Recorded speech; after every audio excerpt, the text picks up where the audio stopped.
right.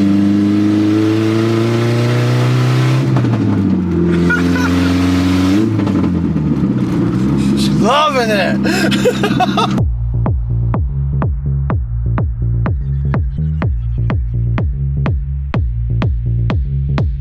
Hey guys, welcome to part 2. Thanks for joining. I'll be showing you guys some of the stuff that I did over the past year, really, as it has been a year since I bought the car. Actually, it's been a year and a month now, but I do want to still show you everything that has happened up to this point. I stripped down some paint on the tailgate.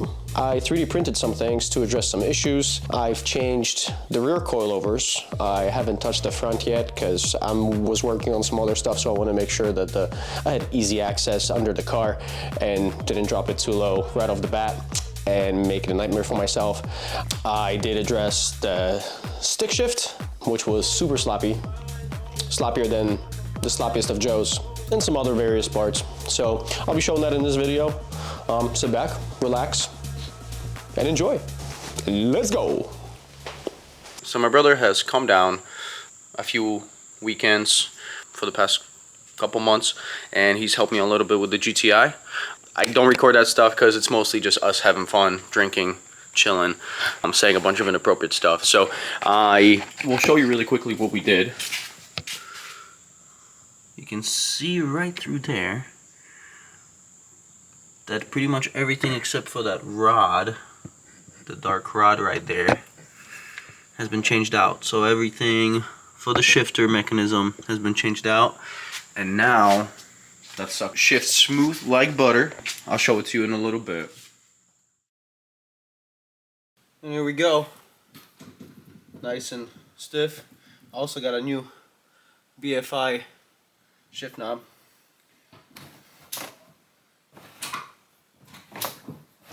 And this whole thing is loose because I was getting to the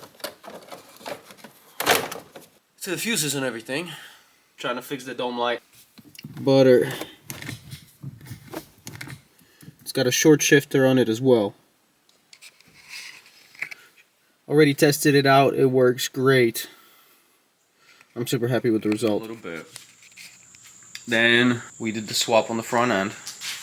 Got rid of the old Jetta headlights. I still have to paint the entire core support black because you can see it. You can see it through the grill and everything, and obviously not a big fan of that. Same thing. I gotta paint the bases for the headlights, so they're not showing through the grill or through the cracks as well, and it's all nice and black. But that's how far we've gotten thus far. But now we came up with a great idea to take it to Friday Night Lights or Cars and Coffee and kind of show it off, even though it's still in a very rough state and far from being where we want it to be. But I started kind of addressing the rust on the back. I shaved it down just to see where we're at, and obviously still need to apply some of the rust inhibitor, blah blah blah, whatever.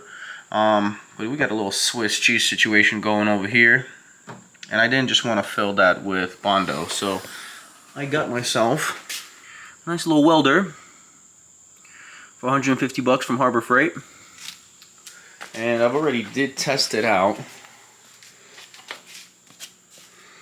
I'm not a pro, definitely not a pro. First time here. I don't even know why I said that. This one was the first one that I cleaned up and ground down, and this one was the second. But this is way thicker than the panels on the GTI. So, according to this bad boy, which actually I found out that the steel, the gauge of the steel on the MK2 Golfs are either 20 or 18.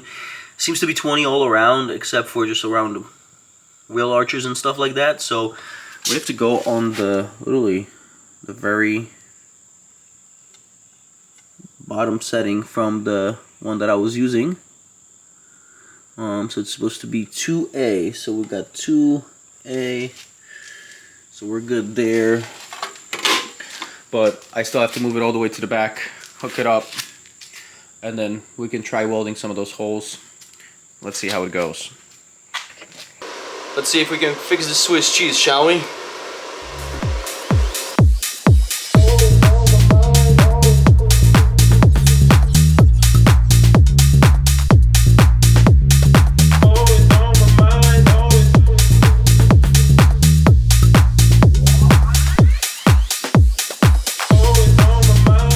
I tried filling these holes, but I'm having a really hard time, and this was one of the smaller holes that I made a bit bigger. Was welding with a .3 wire, and on the very lowest settings, and it was still burning through. I watched some YouTube videos and saw a guy using a bit more wire at 80 amps. And he was actually having a good time, and I mean a good time. He was having success with welding it. This my brother tried this past weekend, drunkenly, and made it even worse. But you can actually see that some of the stuff stayed on, so that's already promising. But that's with the .35 wire. I think I do have to adjust the speed and play with that a little bit. And luckily, that's the only spot that really needs welding, is just this and all these little holes around. So, in order to practice and not burn any more holes in the hatch, I've got a little piece of metal here, a bar, and it's very similar thickness. It's not even half a mil, it seems. So, I've made a bunch of holes in it, and we're about to try welding it and see if we have any success closing those up, or if we're just gonna keep them melting. So, I'm gonna try to tune the welder a little bit to get it to the right setting, and we'll see if we can close some of these up, and then if so, then I'll try doing it on the hatch. Alright, I might regret not wearing pants in a minute, but we're gonna give it a whirl.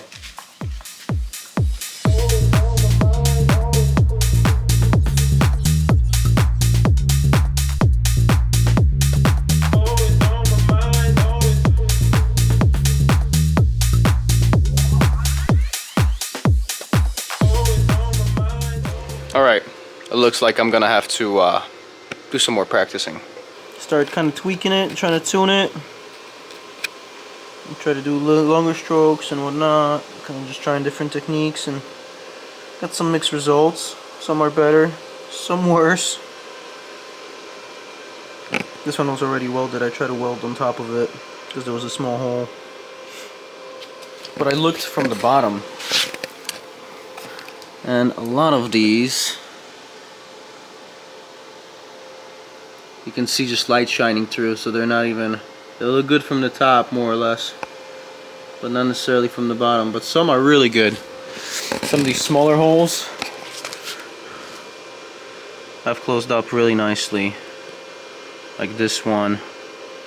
There's a couple here, 2 or 3, and all these up front too. Those really worked out well. But when I started getting a little goofy and try to close up those bigger holes, yeah, it got a little bit messier. So I'll keep on practicing. I'm not gonna touch this thing today, but we'll practice some more, and maybe in a couple days we'll give it a go on the hatch. So it turns out welding is pretty hard. I was hoping that I was going to weld up the tailgate, and there's a small little corner right behind the taillight that I also need to address. And I was hoping to get this done over the winter. Yeah, that didn't happen. After talking to a friend of mine, it turns out that it's not ideal to be doing that stuff with a flux core, especially on the cars from the 80s. They have a pretty darn thin steel on them. So he recommended I get myself a MIG welder. So that's what I did. Here it is. And it's a multifunction welder. I can do MIG, TIG, aluminum, stick, and I can do flux core too. So the other one's kind of redundant, but I'm going to keep it regardless. It was pretty cheap, and it's nice and light, so it's very portable. I can use it for other stuff. So unfortunately, I did not get any work done over the winter with welding like I wanted to, but I do want to take the tailgate off and take it to that friend of mine that's a professional welder. He does that for a living, and have him assess if it's even doable or what's the best approach for it is, and hopefully fix it. If not, at least have him show me the ropes of how I should be doing it. So that's kind of the plan. Hopefully I can get all of that done by April so I can have it all fixed and painted and start actually using the car. Next on the list is the side molding glue residue. Gotta take that off. Looks terrible. Let's do that. So I'm not a big fan of these, and I kind of like the cleaner look. So let's use a rubber wheel and get rid of them really quick. Woo!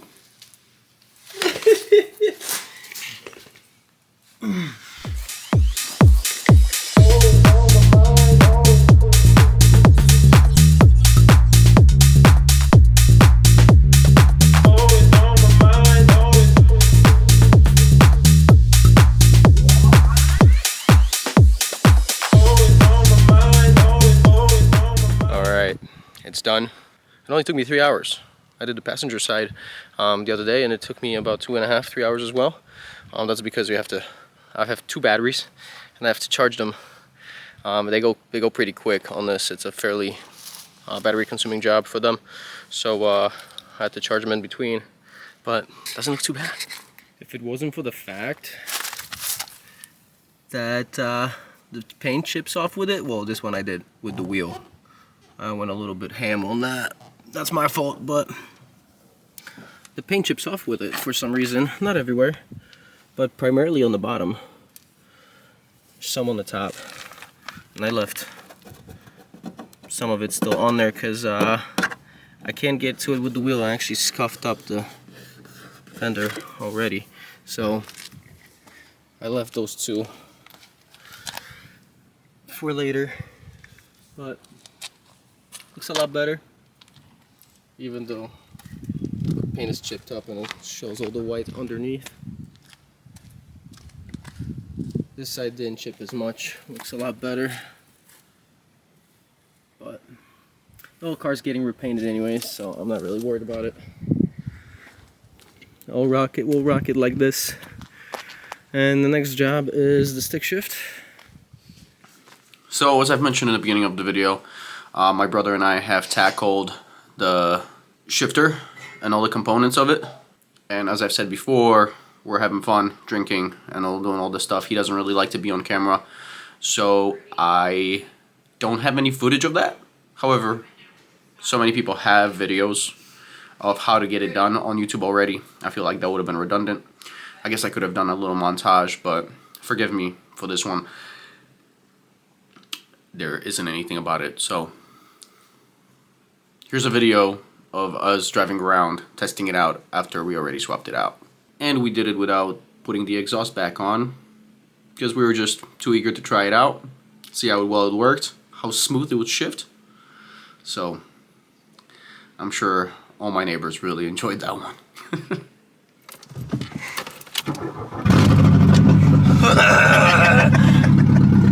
Ow, fuck. I get on everything. I should have left the window roll. Yeah, definitely rolls down.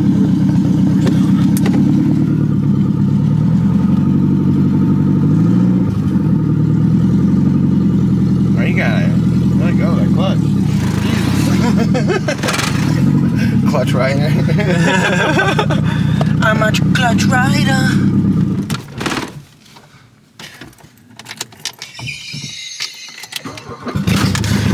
I drove for the first time ever and you didn't install it out. Yeah, I know. Rub it in, rub it in. This just gotta get more right. You're way too gentle with cars. She's alive! Oh yeah, dude, this stick shift is so much better. Oh baby. Oh baby, we back. We back, we back.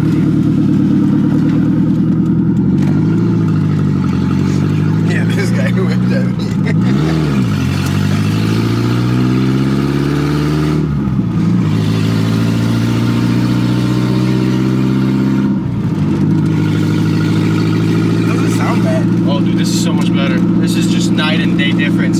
Just the stick shift alone. Just driving the experience in it. Dude, Yeah. oh my gosh. You're not fighting it.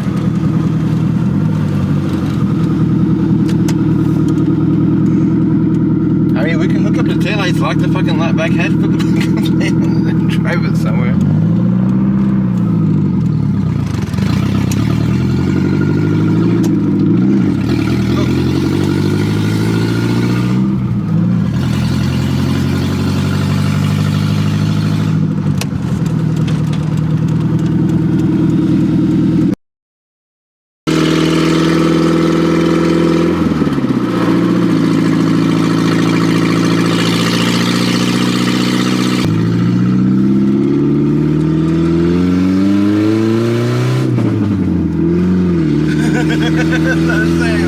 Let her breathe. She's right.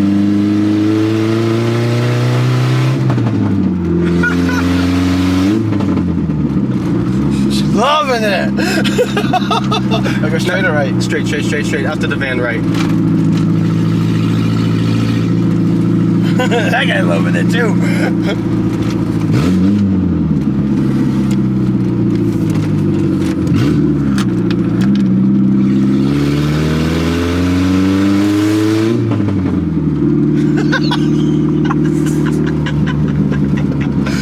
Sounds so good.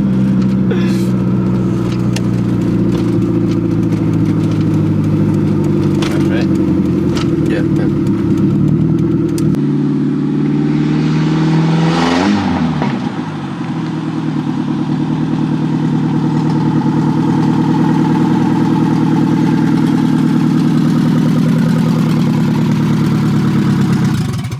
Alright, it's a beautiful day here in Peoria, and we're gonna take advantage of this beautiful 56 degree weather, and we're gonna change the suspension on this bad boy.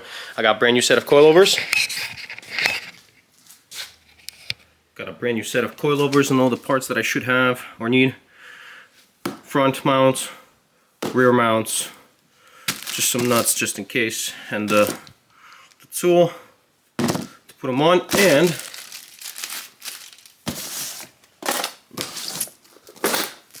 the star of the show to match the whole theme that I'm going with. Can you take a guess? Can you take a guess? Black and red coilovers, baby. Gorgeous. Gorgeous.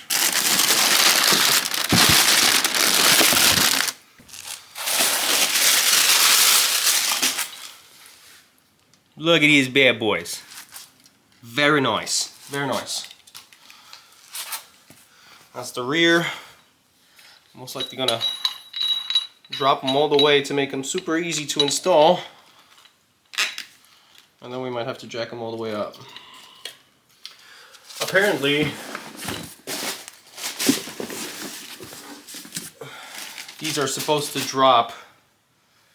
Oh, we got a nice little Raceland decal. But apparently these are supposed to drop it 1 inch right off the bat, so we're gonna have to make sure that we're not going crazy with the drop.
Look what I did.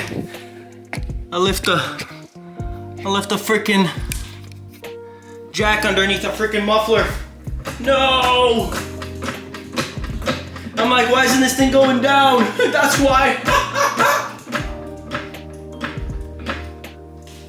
Oh my God. Luckily it didn't bend it too bad. Oh my God. I got so lucky on that.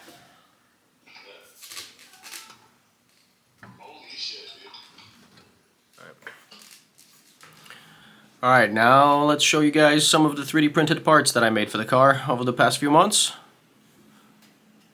Use this Bamboo Lab P1P that I got, and you know, the process is pretty much the same. Take the measurements, throw it in the software and design the model, and then print it out. And then test fit, and then most likely print it out again, and then test fit again.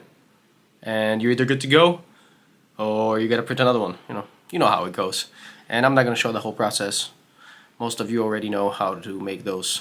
It seems like everybody's got a Bamboo Lab these days, or a 3D printer in general, so let's just show you what I did. Made these pools with some TPU. The old ones broke the moment I tried to use them. We got 2 brand new ones. They work perfectly. I 3D printed these strut covers with some PET G. Number 1. Number 2. I printed out this tab for the steering column cover because it was missing. And I printed pieces for the rear hatch. There was a little piece broken off that was preventing me from popping the lock open whenever I pressed it. That holds that metal bar that connects the two. And the little piece that I made for the door lock that also connects the rod to the little mushroom for locking and unlocking the door. And I've got a link on my printable site for that. If anybody wants it, just comment. Actually, I'll just add the link on the bottom. I'll just add it under the video in case someone needs it. It's free.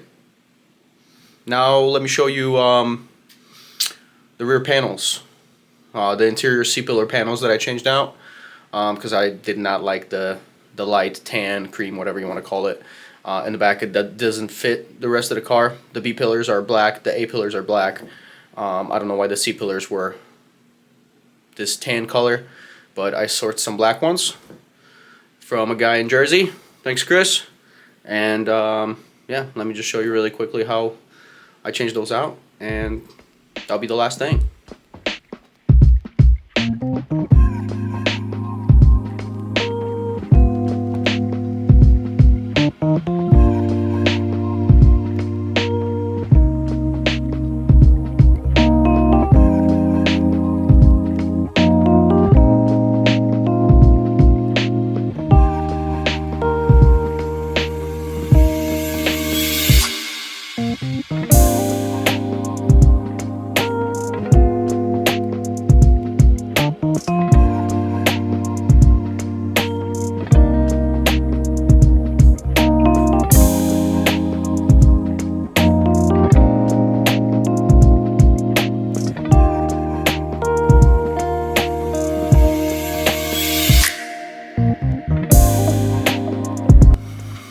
Alright, that's it for this one.